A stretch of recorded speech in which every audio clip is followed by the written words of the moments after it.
Pernahkah kamu bertanya, mengapa sosok Bung Karno, presiden pertama kita, justru menghilang dari buku sejarah sekolah? Mengapa pidato-pidatonya tak pernah diajarkan, hanya disinggung sekilas, lalu dilupakan?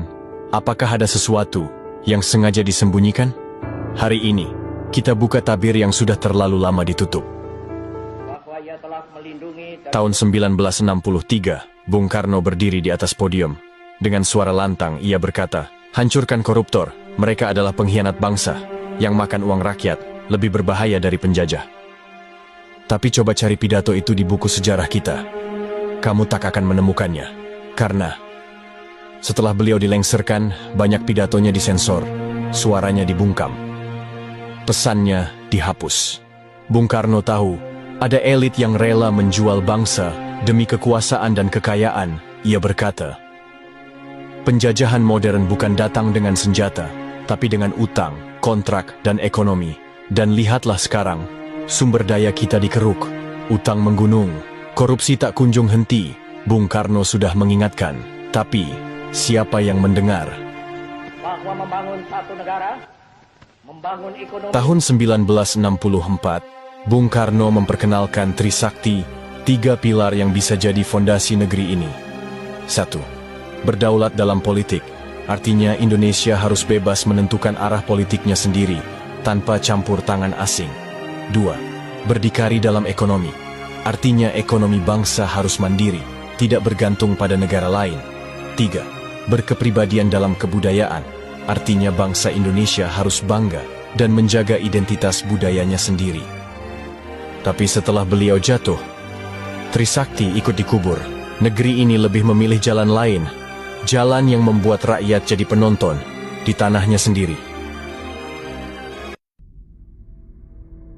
Neokolonialisme adalah penjajahan gaya baru. Bukan dengan senjata, tapi lewat ekonomi, utang, dan budaya asing. Bung Karno melihat ini lebih berbahaya karena sifatnya halus, tapi menghancurkan kedaulatan bangsa.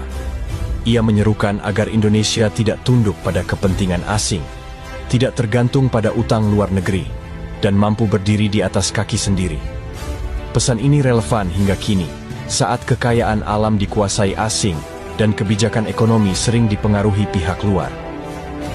Di forum dunia, Bung Karno pernah mengguncang PBB dengan pidatonya, "To build the world anew", yang artinya membangun dunia kembali.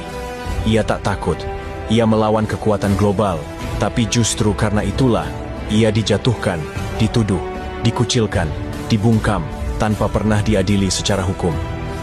Setelah Orde Baru berkuasa, sejarah ditulis ulang. Bung Karno dijadikan bayang-bayang, pidatonya dipotong, rekamannya hilang. Generasi muda hanya tahu, dia presiden pertama. Padahal, Bung Karno adalah proklamator, visioner, pemimpin gerakan dunia ketiga, pejuang sejati. Sejarahnya dimutilasi, supaya kita lupa siapa dia sebenarnya. Bung Karno sang proklamator, sang penyambung lidah rakyat. Wafat pada 21 Juni 1970. Tapi, yang menyakitkan bukan sekadar wafatnya, tapi bagaimana seorang pendiri bangsa justru meninggal dunia dalam pengasingan, dibungkam, dilarang bicara, dilarang muncul di media. Ia tidak lagi punya panggung, tidak lagi diberi ruang di negeri yang ia perjuangkan dengan darah dan air mata. Penyakitnya dibiarkan, kesepian mengurungnya. Ia terasing, bukan oleh penjajah, tapi oleh bangsanya sendiri yang telah dikuasai oleh penguasa baru. Tapi, Bung Karno pernah berkata penuh keyakinan, "Aku bisa saja dibungkam, tapi ideku tak akan pernah mati." Hari ini, kalimat itu terbukti. Anak-anak muda mulai membaca ulang pidatonya. Generasi baru mulai memahami api semangatnya. Pidato-pidato yang dulu disensor, kini dibuka dan dibagikan. Pemikiran Trisakti yang dulu dikubur, kini kembali diteriakkan. Semangat anti-kolonialisme dan kedaulatan, yang dulu dianggap usang, kini menjadi obor harapan di tengah krisis kemandirian bangsa. "Aku tinggalkan kekayaan alam Indonesia, biar semua bangsa iri. Tapi jagalah itu, jangan sampai jadi alat penjajahan gaya baru." Kita bukan pemuja masa lalu, tapi jika sejarah Bung Karno disembunyikan, maka masa depan kita bisa dikhianati dengan cara yang sama, karena revolusi belum selesai.